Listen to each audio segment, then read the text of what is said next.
Horror कहानियां थी। खून की प्यास पार्ट 2। और उसके बाद वो जंगल एक बार फिर से सुमन की चीखों से गूंज उठा। लेकिन आज की रात सुमन की चीखों को सुनने वाला वहां पर कोई भी नहीं था। अगर वहां पर कोई मौजूद था तो बस हरिया, जो कि अब एक भेड़िए में बदल चुका था। सुमन के बालों को पकड़कर घसीटते हुए वो जंगल के बीचों बीच एक जगह पर ले जा रहा था। अगली सुबह गांव में। अरे भाई, पता नहीं क्या बात है, अपने गांव का हरिया किसान और उसकी पत्नी सुमन दोनों गायब हैं। दोनों का कोई अता पता नहीं। अरे कैसी बातें कर रहे हो भाई, ये कब हुआ है? अरे पूरे गांव में खबर फैली पड़ी है। कल रात को दोनों खेत की तरफ जा रहे थे, लेकिन लौटकर आए ही नहीं। तो हो सकता है अपने खेत पर होंगे। पूरा गांव ढूंढ कर आया है भाई। जानते हो क्या मिला वहां पर? क्या हुआ भाई? क्या मिला? बताओ हमें, क्या मिला? अरे हरिया की पत्नी सुमन के कपड़े पड़े हुए थे। शरीर का एक एक कपड़ा फटा हुआ झोपड़ी के बाहर पड़ा था, लेकिन दोनों पति पत्नी का कोई पता ठिकाना नहीं था। अरे भाई, लेकिन उसका जो दोस्त है ना रामू किसान, उससे पता करके आते हैं ना। अब तक तो दोनों साथ ही खेत पर जाया करते थे। हाँ, हमें उसके घर जाना चाहिए भाई। चलो वहाँ चलते हैं, चलो। वो सारे लोग रामू के घर पर पहुँचते हैं। रामू अपने घर के बाहर बैठकर हुक्का पी रहा था। आज सारे के सारे लोग टोली बनाकर मेरे घर क्यों आ रहे हैं? क्या कोई मर गया क्या भाई? अरे कैसी बातें कर रहे हो? तुम्हारा सबसे अच्छा दोस्त हरिया और उसकी पत्नी गायब है और तुम यहाँ बैठकर हुक्का पिए जा रहे हो हैं? रामू ने अजीब सी नजरों से उन सब गांव वालों की तरफ देखा, जिसकी वजह से वो लोग एक बार के लिए डर गए। गायब है? अरे गायब नहीं है, मुक्ति मिल गई है। उन दोनों को मुक्ति मिली है। इस दुनिया में आकर हर इंसान पाप करता है और उसे उसके पापों के लिए मुक्ति मिलना बहुत जरूरी है। अरे ये कैसी बहकी बहकी बातें कर रहे हो भाई, हैं? और इसका चेहरा अजीब सा क्यों लग रहा है? लगता है दोस्त के मरने का गम बैठ गया है। पागल हो गया है शायद ये पागल। ये बात सुनते ही रामू चीख कर जोर से चिल्लाते हुए कहता है, पागल मैं नहीं हूँ, पागल तुम सब हो। और ये शैतानी जंगल अब तुम में से किसी को नहीं छोड़ने वाला, सबको खा जाएगा। याद रखना मेरी बात। शैतानी जंगल? कैसा शैतानी जंगल? लगता है रामू पागल हो चुका है। हमें यहाँ से चलना चाहिए भाई। चलो। तभी रामू की पत्नी बाहर आती है। नहीं, आप लोग इनकी बात का बुरा मत मानिए। 2 दिन पहले हरिया के साथ खेत पर गए थे। जब से वहाँ से आए हैं तब से ऐसी ही बातें कर रहे हैं। भगवान जाने ऐसा क्या देख लिया उन्होंने, खेत में कुछ भी बड़बड़ाते रहते हैं। लेकिन गांव के लोगों ने कमला की कोई बात नहीं सुनी और वो सब वहां से चले गए। रात अब धीरे धीरे ढलने लगी थी। तभी अचानक किसी ने धीमी सी आवाज में रामू को पुकारा। रामू, आ जाओ, मैं तुम्हारा इंतजार कर रहा हूँ। और सुनो, अपनी पत्नी को साथ लेकर आना, नहीं तो काम अधूरा रह जाएगा। ये आवाज सुनते ही रामू के चेहरे पर शैतानी मुस्कुराहट आ जाती है। वो धीमे कदमों से अपने घर के अंदर आता है।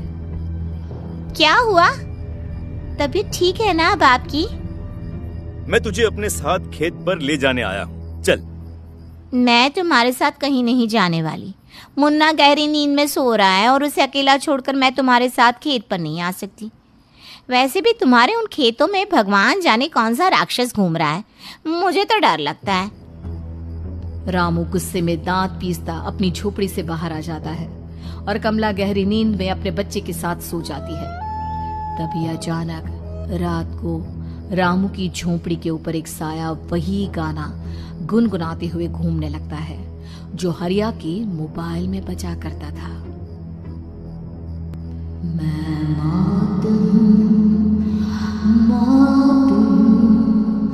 मौत जो बसरी है चारों ओर, जो आएगी कहीं से निगल जाएगी सबको। मैं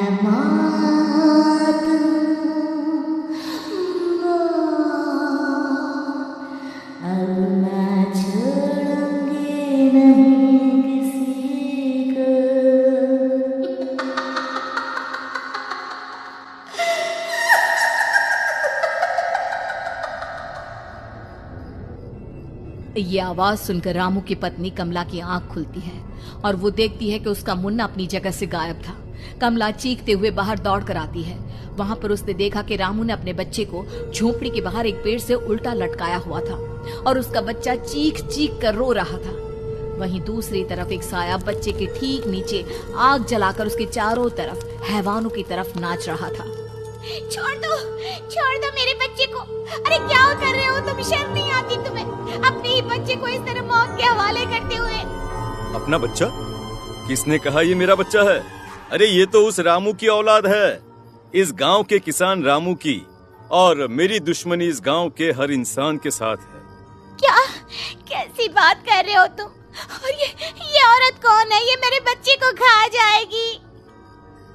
तभी अचानक से उस साया ने एक बेहद खतरनाक दिखने वाली औरत का रूप ले लिया और उसकी आंखों से आग निकल रही थी। सही पहचाना तूने, मैं तेरे बच्चे को खा जाऊंगी। अगर तू अपनी इस हैवान पति रामू के साथ जंगल नहीं आई तो मैं तेरे बच्चे को खा जाऊंगी। लेकिन क्यों? आखिर क्या चाहती हो तुम मुझसे? मुझे जंगल क्यों ले जाना चाहती हो? औरत बुरी तरह से ठहाके मार मार कर जोर जोर से हंसने लगी और साथ में रामू भी। ये तो तुझे वहाँ चलने के बाद ही पता चलेगा ना। अगर तू नहीं आई तो थोड़ी देर में तेरा ये बच्चा आग में जलकर मर जाएगा। चल जल्दी। नहीं नहीं, मेरे बच्चे को छोड़ दो। तुम जहाँ कहोगे मैं तुम्हारे साथ चलने के लिए तैयार हूँ। और उसके बाद उस बच्चे को झोपड़ी में लिटाकर आगे आगे वो साया चल रहा था और उसके पीछे पीछे रामू अपनी पत्नी के बाल पकड़कर उसे घसीटते हुए जंगल की तरफ ले गया। जंगल में जाने के बाद, कितनी खूबसूरत हो तुम। आज की रात बस तुम और मैं एक दूसरे के साथ रहेंगे। मुझे तुमसे बहुत डर लग रहा है। तुम्हें क्या हो गया है? तुम तो बिल्कुल ठीक थे। वो होगा जो हमारे बीच होना चाहिए। तो आओ आओ, अपने आप को मेरे हवाले कर दो। कमला ने डर की वजह से अपनी दोनों आंखें कसकर बंद कर ली थी। रामू ने बुरी तरह से चीख कर कमला से कहा, आंखें खोलो अपनी और मेरी तरफ देखो। कमला ने जैसे ही अपनी आंखें खोली उसने देखा कि रामू एक खतरनाक खूनी हैवान में बदल चुका था। कौन हो तुम? जाने दो मुझे। क्या चाहते हो मुझसे? वही जो एक आदमी एक औरत से चाहता है।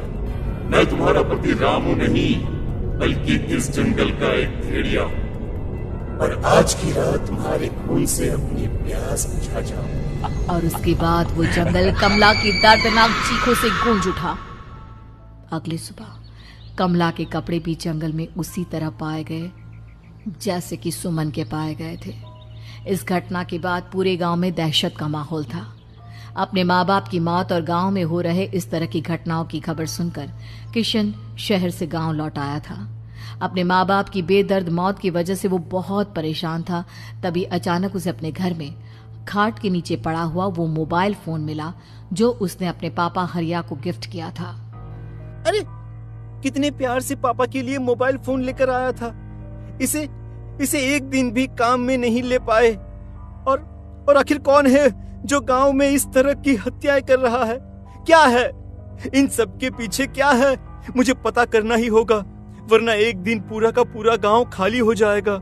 इस गांव में एक भी जिंदा इंसान नहीं बचेगा। गांव के लोगों की मदद करने के इरादे से किशन अपने गांव से दूर एक दूसरे गांव में बहुत बड़े तांत्रिक के पास मिलने के लिए गया। तांत्रिक बाबा, अब आप ही कुछ उपाय बता सकते हैं। भगवान जाने हमारे गांव को किसकी नजर लग गई है। नजर नहीं लगी है, किसी ने तुम्हारे गांव को बद्दुआ दी है। किसी सताई हुई आत्मा का प्रकोप है और अब वो पूरे गांव में किसी को नहीं छोड़ेगी जब तक उसकी आत्मा को शांति नहीं मिल जाती। अरे लेकिन ऐसा कौन है बाबा? किसकी आत्मा है और कैसे मिलेगी उसे शांति? मौत है, मौत कहीं से भी आएगी और सबको निगल जाएगी। इससे बचने का सिर्फ एक ही उपाय है, लेकिन उस उपाय को करना आसान नहीं होगा। जो भी उस उपाय को करने की कोशिश करेगा उसकी जान जा सकती है। भले ही मेरी जान चली जाए, लेकिन मैं अपने गांव के लोगों की जान बचाने की पूरी कोशिश करूंगा बाबा। तो ठीक है, फिर अगली अमावस की रात जैसा मैं कहता हूँ वैसा ही करना। अमावस की रात तांत्रिक के बताए अनुसार किशन अपने साथ केरोसिन लेकर जंगल की तरफ चल पड़ा। उसके हाथ में देवी के मंदिर का सिंदूर भी था। किशन जंगल के बीचों बीच पहुंचा। ये देखकर उसकी आंखें फटी की फटी रह गई। वहां एक उबलते पानी का तालाब था और कई लोगों की लाश लटक रही थी। किशन की माँ बाप की लाश भी वहीं थी। माँ, बापू, क्या हो गया? ये क्या हो गया? तभी वहां पर एक औरत और आदमी आते हैं। उन्हें देखकर किशन चौंक जाता है। गोपाल काका, आपकी तो 5 साल पहले मौत हो गई थी। और निर्मला काकी, आप? मौत तो हो गई थी, लेकिन तुम ये नहीं जानते कि हमारी मौत कैसे हुई थी। क्या कहना चाहते हैं आप? कुछ नहीं, बस ये जान लो कि अब इस गांव में कोई जिंदा नहीं बचेगा। लेकिन क्यों काकी? क्योंकि 5 साल पहले इन गांव वालों ने मुझे डायन बताकर पत्थर मार मार के मार डाला। मेरी कोई गलती नहीं थी। गांव का एक बच्चा क्या लापता हुआ, सारा इल्जाम मेरी पत्नी पे डाल दिया। और जब मैंने निर्मला की जान बचाने की कोशिश की तो मुझे भी मार डाला। आपके साथ ये बहुत गलत हुआ काकी, लेकिन आप जो कर रहे हैं वो भी सही नहीं है ना? तुम यहाँ से चले जाओ वरना तुम भी नहीं बचोगे। हमारी आत्मा पिछले 5 साल से मुक्ति के लिए भटक रही है। चले जाओ यहाँ से। मौका देखकर किशन सिंदूर उन दोनों के ऊपर डाल देता है। उनका शरीर जलने लगता है और वो भयानक तरीके से चिल्लाने लगते हैं। अगले ही पल किशन उनके ऊपर केरोसिन डाल देता है और वो दोनों जल जाते हैं। किशन अपने माँ बाप और दूसरी लाशों का अंतिम संस्कार करवाता है और अपने घर लौट आता है। लेकिन वो अभी भी इस बात से अनजान है कि मोबाइल अभी भी बज रहा था। मैं मौत हूँ।